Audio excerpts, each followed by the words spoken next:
To create a project in Orangescrum, click on the New Project button at the top left.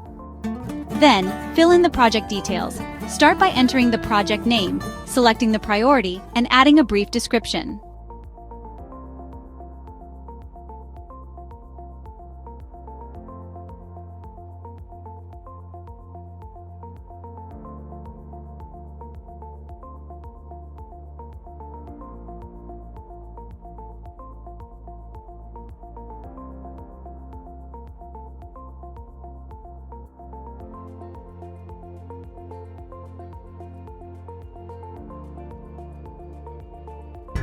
Next, choose a project template, select a task workflow, and pick a bug workflow from the drop-down.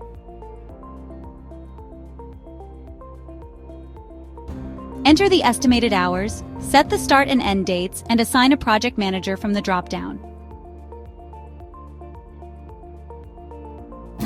Then select the currency, choose a default task type, and click Create.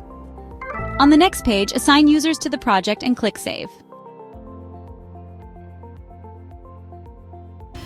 Your project is now set up and ready to go.